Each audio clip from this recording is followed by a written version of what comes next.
Hello, my name is Mariana Schwartzman, and I'm a trust and estates attorney in New York. Welcome back. We have a very exciting stream today, and we have a guest in the studio. Um, just briefly about myself, I'm a trust and estates attorney. I do various types of planning for individuals, for young families, for business owners, for entrepreneurs.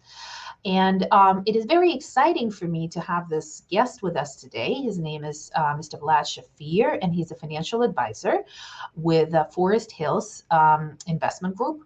And he is going to be talking to us about something that is very relevant to those of you who have trusts. And especially, I want to focus on supplemental needs trusts and various trusts holding liquid assets or various types of investments. Now, we've touched on this subject before.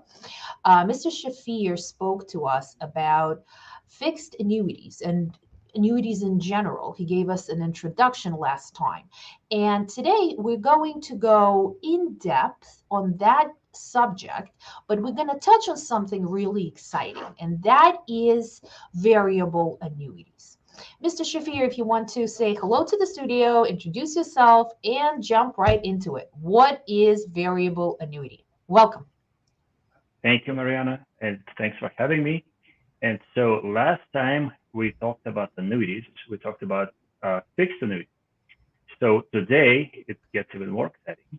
We're going to talk about variable annuities.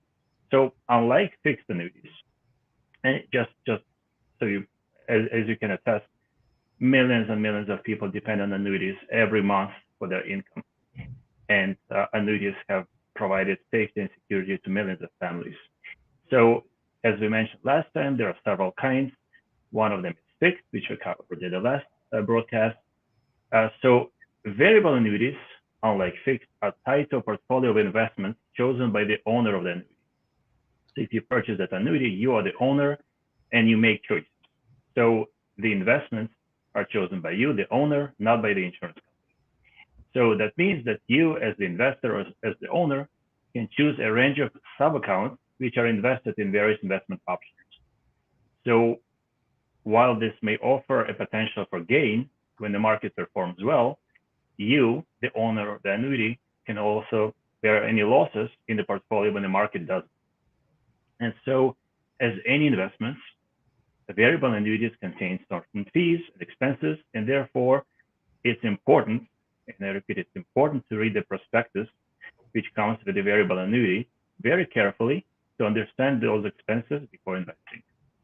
So when a person purchases an annuity, he or she becomes the owner of that annuity.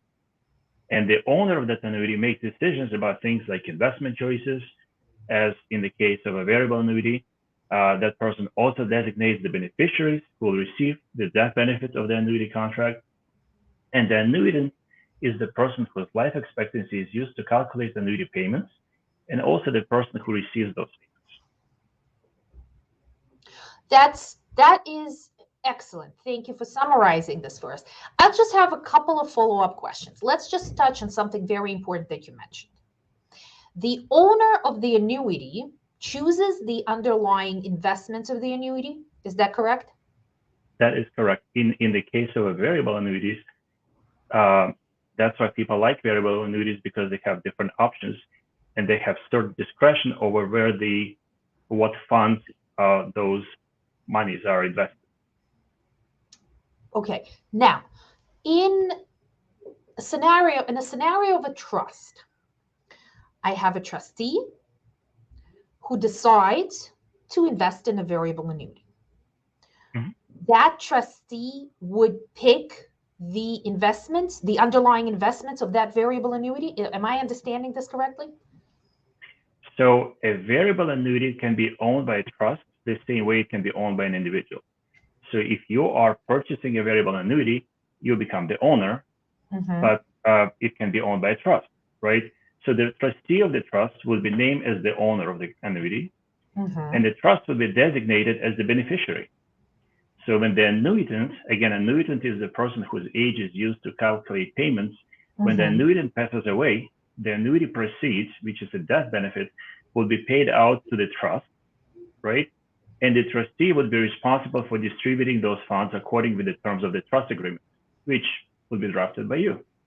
So, and it's important to know that there may be additional legal and tax considerations when owning a variable annuity through a trust. So it's advisable to consult with a qualified financial advisor or attorney like yourself before making any decisions. I say a financial advisor and an attorney before making a decision, correct? Correct. Okay. All right. Well, that is fantastic. Mr. Shafir, thank you very much for explaining all of this to us today.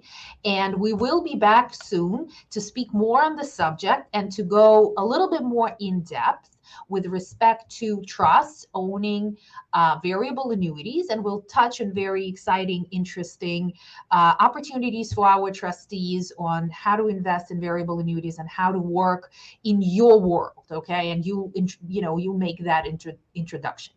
Okay. Thank you very much. I appreciate it. Thank you for being here with us today. Thanks for inviting me.